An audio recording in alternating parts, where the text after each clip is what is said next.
오늘 본문에 있는 말씀을 근거로 합한 자, 하나님의 마음과 합한 자.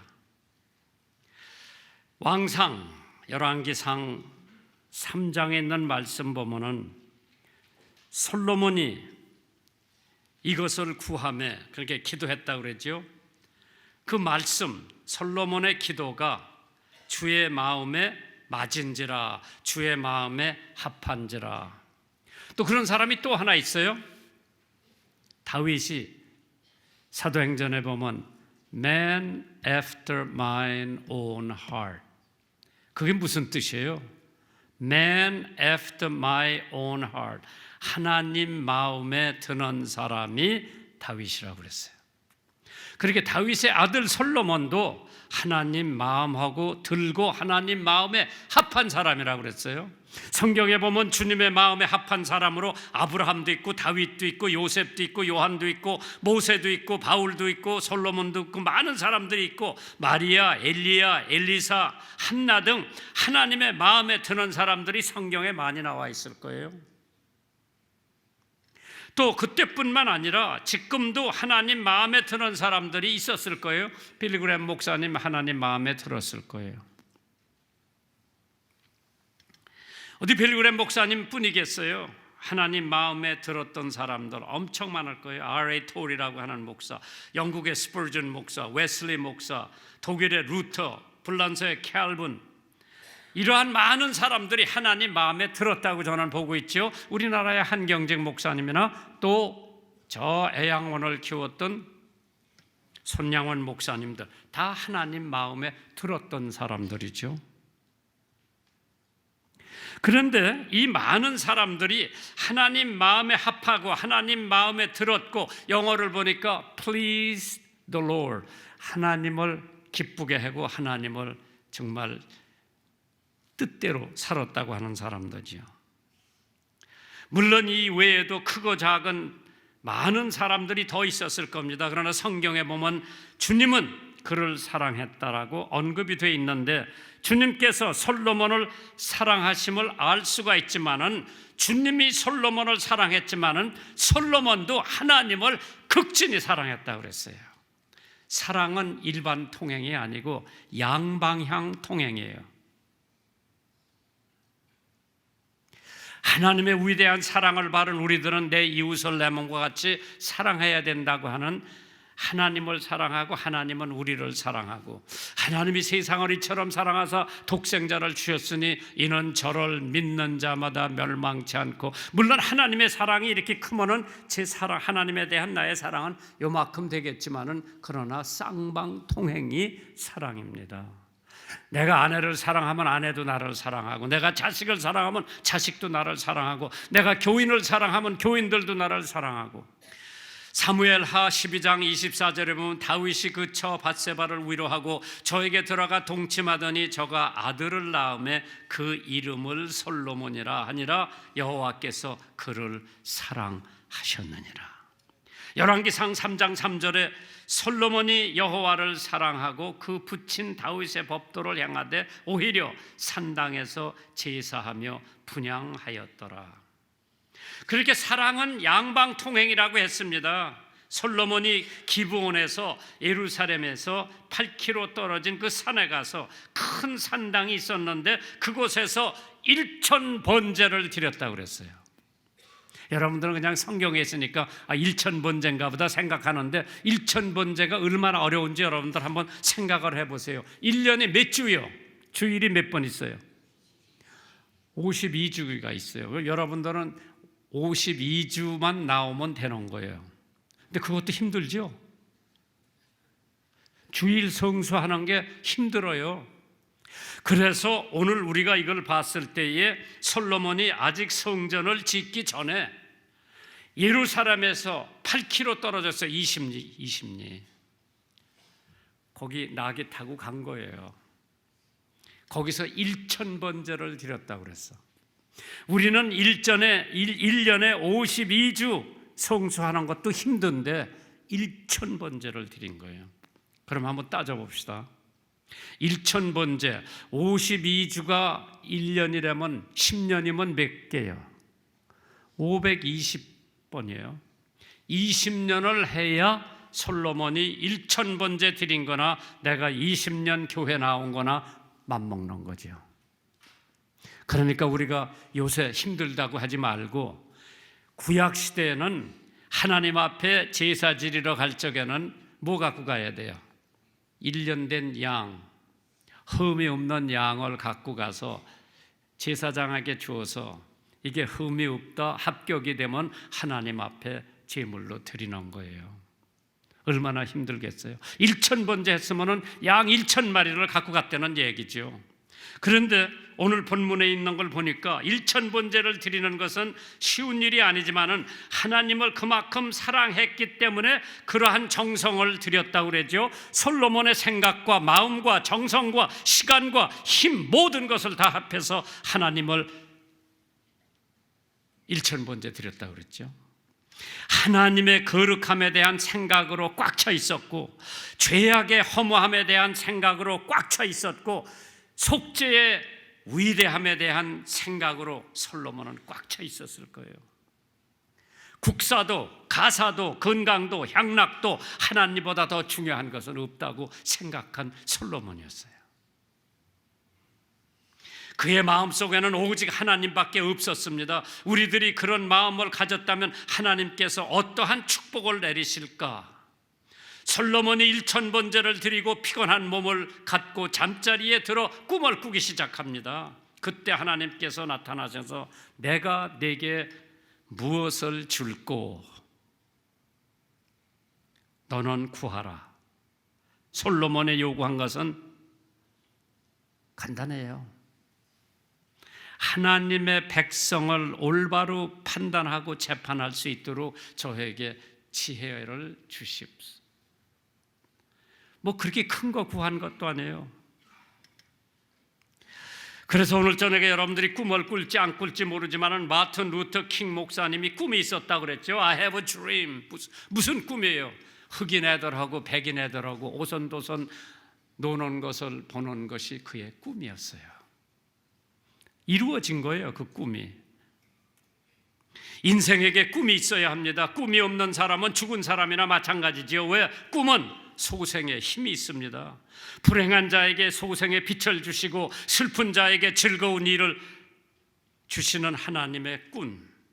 그러기에 소망을 가지면 두 번째 인생을 살 수 있다고 그랬죠. 열왕기상 3장 5절에 기브온에서 밤에 여호와께서 솔로몬에게 꿈에 나타나시나니 하나님이 이르시되 내가 네게 무엇을 줄꼬 너는 구하라. 여기 내가라고 하는 사람을 한번 알아봐야 돼요. 내가 누구요? 여호와 하나님, 우주를 창조하신 위대하신 하나님. 스티브 찹스보다 더 큰 사람이에요. 이병철 씨보다 더 큰 사람이에요. 정주영 씨보다 더 큰 사람이에요. 그 사람이 나라 그래. 내가 너에게 무엇을 줄꼬? 대통령보다도 훨씬 더 위대하고 크신 분이 내가 네게 무엇을 줄꼬? 하나님의 성덕을 한번 생각해 보세요. 시편 36편에 보면 6편에 보면 하나님이 어떠한 분이라는 거 너무나 잘 알아요. 인자하신 분이라고 그랬어요. 36편 5절에 여호와여 주의 인자하심이 하늘에 있다고 그랬죠. 성실하다고 그랬어요. 여호와여 주의 성실함이 공중에 사무쳤다고 그랬어요. 공의로우시고 보호해 주신다고 그랬어요. 주의 의는 하나님의 산들과 같고 주의 판단은 큰 바다와 일반이라 여호와여 주는 사람과 점성을 보호하시나이다. 거기 지금 내가라고 하는 분이 어떠한 분이라는 걸 알고 그 하나님한테 달라고 그래야죠. 사랑하신다고 그랬죠. 시편 36편 7절에 보면 하나님이여 주의 인자하심이 어찌 그리 보배로우신지.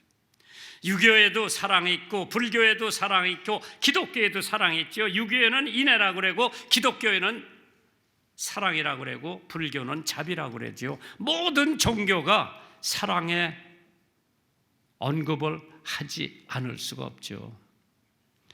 시편 36편 9절에 보니까 여기 내가라고 하는 그분은 생명의 원천이라고 그랬어요. 대저 생명의 원천이 주께 있사오니 광명이라고 했습니다. 9절에 보면 주의 광명 중에 우리가 광명을 보리이다. 여기 내가라고 하는 분이 악행자를 물리치신다고 그랬어요. 얼마나 위대한 분이 솔로몬에게 내가 너에게 무엇을 줄고 구하라고 그랬어요. 시편 36편 10절 이하에 보면 주를 아는 자에게 주의 인자하심을 계속하시며 마음이 정직한 자에게 주의 의를 베푸소서.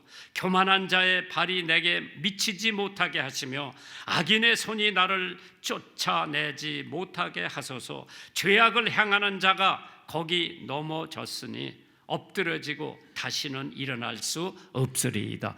그 내가라고 하는 분이 그런 분이에요.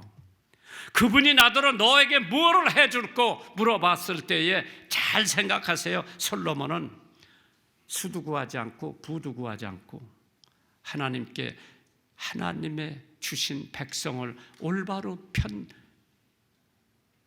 질 수 있게 해주시고 올바로 판단 있게 해주시고 올바로 재판 있게 해달라고 기도했어요. 그때 하나님께서 지혜를 주실 뿐만 아니라 부도 주고 수도 주고 영광도 주셨다고 그랬어요.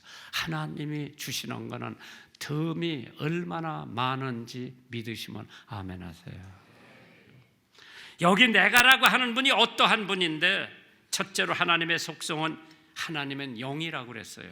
그래서 우리가 예배 드릴 때 영으로 예배를 드린다고 그래서 우리 속에 있는 성령, 안에 있는 영으로.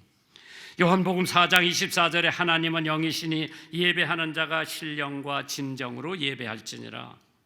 나의 약함도 나의 부족함도 의지도 다 이해하시는 분이 거기 내가라고 한 분이에요.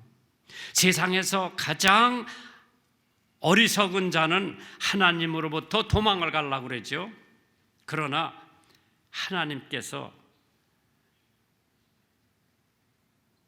어떠한 사람이냐? 하나님은 나를 제일 잘 아시는 하나님이에요. 두 번째로 하나님의 속성이 있다면 의로우신 것이 하나님의 속성이지요. 요한복음 17장 25절에 의로우신 아버지요, 세상이 아버지를 알지 못하여도 나는 아버지를 알았사옵고 저에도 아버지께서 나를 보내신 줄 알았사옵나이다. 하나님 의로우셔요.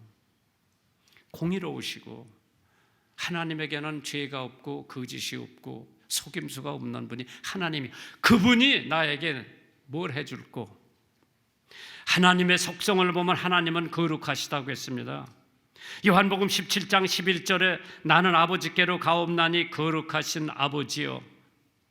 그렇기 때문에 우리가 거룩 거룩 거룩 찬송 부르죠. 하나님께서 내가 거룩하니 너희도 거룩하라고 그랬어요. 하나님 앞에 우리 자식들이 올바른 믿음을 갖게 해달라고 기도하죠. 부모님들이 자식들을 컨트롤 못합니다. 하고 싶어도 못해요. 하나님이 해주실 수 있는. 네 번째로 하나님의 속성이 있다면 전지전능하신 거예요. 마태복음 19장 26절에 예수께서 기회를 보시며 가라사대 사람으로 할 수 없으되 하나님으로서는 다 할 수 있느니라. 전지전능하신 거예요. 하나님이. 그 하나님이 나더러 너 뭐 좀 해주래 물어보셨을 때 뭐 달라고 그러시겠어요? 겨우 아파트 50평짜리 째째하게 겨우 제네시스 한 대 달라고 그러지 말고 그냥 하나님 다리 꽉 붙들고 나는 하나님을 가질래요. 그럼 문제는 해결되는 거예요. 하나님이 어떠한 분이냐? 편재하시다고 그랬죠. 초월하셨다고 그랬죠. 초인간적이라고 그랬죠. 창조주라고 그랬죠. 하나님은 선하시다고 그랬어요. 마태복음 19장 17절에 예수께서 가라사대 어찌하여 선한 일을 내게 묻느냐? 선한 이는 오직 한 분이시니라. 네가 생명에 들어가려면 계명들을 지키라고 그랬어요. 하나님처럼 나와 가까운 분도 없고 부모님보다 남편보다 아내보다 더 가까운 존재가 하나님이에요. 왜냐하면 하나님께서 가장 나를 잘 아시기 때문에 그분은 나의 실패도 실수도 다 아십니다. 숨으려는 나의 몸부림도 다 아시고 나의 약함도 부족함도 의지도 다 이해를 하십니다. 세상에서 가장 어리석은 자는 하나님으로부터 도망하려고 하는 사람이고, 세상에서 가장 슬기로운 자는 하나님 앞에 자기의 짐을 내려놓는 사람이 제일 슬기로운 사람이라고 그랬죠. 나를 버리지 않으시는 사랑, 피곤한 나의 영혼을 쉬게 하시는 그분의 사랑, 바다처럼 깊은 하나님의 은혜 속에서 나를 맡기십니다. 이 생명을 주신 분이 바로 나라고 하는 그분이죠. 이것이 감사가 아닐까 생각해 보면서 사랑의 큰 빛을 베들레헴에 보내요. 나에게 살 길을 가르쳐 주신 하나님, 꺼져가는 등불도 끄지 아니하시고 꺾어진 갈대도 꺾지 아니하시는 하나님, 괴로워하시며 아픔을 견디고 피를 흘리면서 나에게 참 기쁨을 가르쳐 주시는 주님, 문을 열어 주시고 내 마음의 문을 당신 앞에 열게 하시고 당신 앞에 문을 닫고 살 수 없음을 깨닫게 하시는 하나님, 하나님의 사랑은 인정을 초월하고 도덕 수준을 구애받지 않고 넓고 깊고 높은 끝없는 하나님의 사랑, 바로 그분이 나더러 내가 너에게 무엇을 해줄꼬 구하라 그랬어요. 구하기만 해주신다고 했는데 우리는 그것을 믿지 못하고 개처럼 천대받던 이방인 여인의 병을 고쳐주시고 불안당같이 취급받고 누구도 상종하지 않는 세리 삭개오의 친구가 되시고 버림받은 바데미오 장님을 불러 눈을 뜨게 해주시고 간음하다가 붙잡힌 여인을 감싸주시는 예수님의 사랑, 돌아온 탕자를 껴안아 주시는 아버지의 사랑처럼 그런 사랑을 체험해보지 못한 분, 기회를 놓치지 마세요. 그러므로 우리는 기회 있는 대로 모든 이에게 착한 일을 하되 더욱 믿음의 가정들에게 할지니라. 물론 늘 주시는 것이 있지만은 솔롬과 같은 기회를 잊지 마세요. 나만에게 주어진 기회가 한 번 있었습니다. 요단강 물에 가서 7번 내 몸을 잠기면은 내가 가지고 있는 문둥병이 싹 낫는다 그랬어요.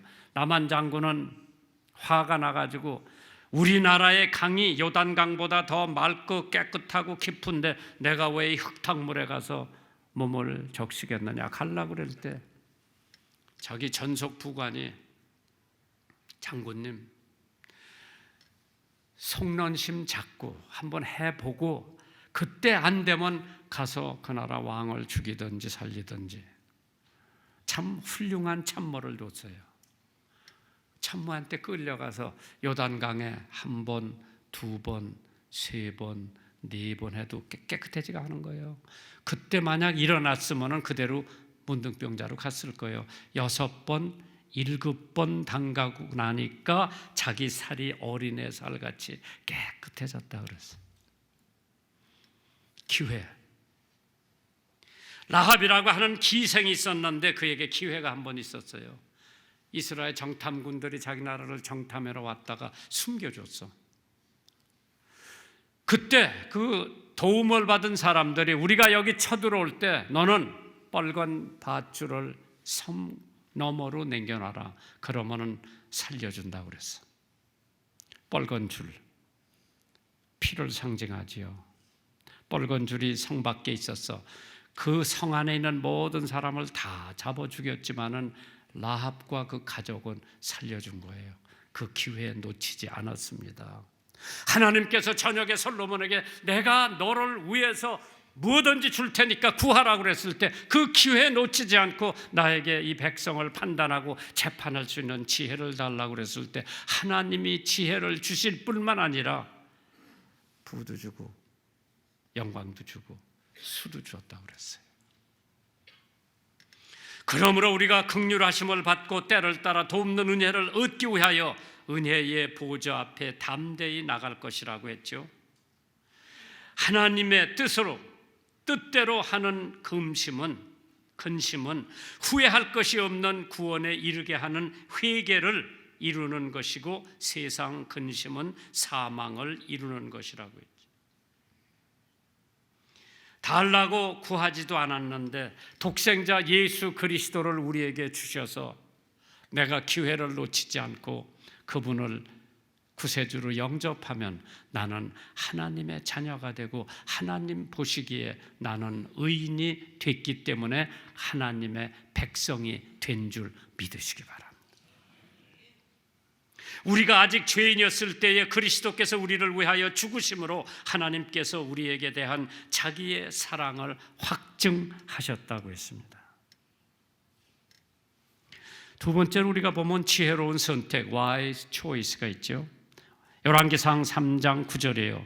누가 주의 이 많은 백성을 재판할 수 있사오리이까 지혜로운 마음을 종에게 주사 주의 백성을 재판하여 선악을 분별하게 하옵소서. 모든 사람들에게는 선과 악을 택할 수 있는 기회를 주었습니다. 주님을 믿든지 안 믿든지 선택의 자유는 있습니다. 교회 오든지 안 오든지 선택의 자유가 있습니다. 새벽기도 하든지 안 하든지 선택의 자유가 있죠. 전도 하든지 안 하든지 11조 내든지 안 내든지 선택의 자유가 있습니다. 모든 필요한 것이 포함되어 있는 선물입니다. 내가 너에게 무엇을 해 줄고 거기에는 조건이 붙어 있지 않아요. 이거는 주고 이거는 안 주는 게 아니라 네가 원하는 거를 줄 테니까 구하라. 겸손한 마음으로 솔로몬이 구합니다. 저는 작은 아이라. 임금된 사람이 어떻게 작은 아이입니까? 그러나 이거는 겸손을 위한 것이죠. 솔로몬 나이 20가량이 됐을 겁니다. 나이가 어린 것이 아니라 경험이 부족하고 경륜이 부족하다고 하는 뜻이죠. 그렇기 때문에 출입도 할 줄 모른다고 그랬죠. 정말 백지 상태 고백을 합니다. 오늘날 젊은이들이 다 자기네들이 더 잘한다고 생각을 합니다. 노인보다 인터넷도 잘하고 컴퓨터도 잘하고 외국어도 잘하고 있지만은 그러나 생각하나 경륜이나 경험은 산전수전을 다 겪은 노인보다 못할 거예요. 내가 예화하고 끝마칠게요. 솔로몬이 이제 나이 많아 죽습니다. 아들이 있죠. 그 아들이 있는데 그 아들한테 이제 자기 나라를 남겨줘야 됩니다. 그런데 그 아들이 아버지가 죽어서 장례를 드린 다음에 노인네들, 아버지 거느리고 있던 노인네들한테 물어봤어요. 내가 어떻게 이 나라를 통치해야 되느냐. 그러니까 그때 국민들이 솔로몬 왕이 성전을 짓고 궁전을 짓기 때문에 너무 백성들이 힘들어했으니까 좀 더 백성들을 좀 봐줘라. 세금도 좀 덜 받고. 그렇게 백성들이 원했어요. 노인네들한테 물어봤어요. 노인네들이 그렇게 하는 게 좋겠다. 사흘 후에 다시 만나자 그래서 백성들을 그래 자기 친구들 물어봤어요. 어떻게 해주냐? 아니다. 더 너희 아버지보다 더 힘들게 통치하지 않으면은 저 사람들 버릇이 나빠지니까 더 어렵게 하라 그랬어요. 사흘 후에 백성들에게 젊은 사람들이 자기에게 자문해 준 것대로 한다 그러니까 어떻게 됐는지 아세요? 벤지문 베냐민 지파하고 유대 지파만 빼놓고 10지파가 여로보암을 왕으로 세우고 남북으로 갈라졌어. 2지파, 10지파 갈라졌어요. 그때서부터 이스라엘이 쪼개진 거예요. 왜? 자문 한 번 잘 못 들어서 솔로몬의 아들 왕이 기회를 놓친 거예요. 그 나라는 그때서부터는 영원히 남북으로 갈라져 가지고 하나님이 합쳐야만 합칠 수 있게 되는 줄 믿으시기 바랍니다.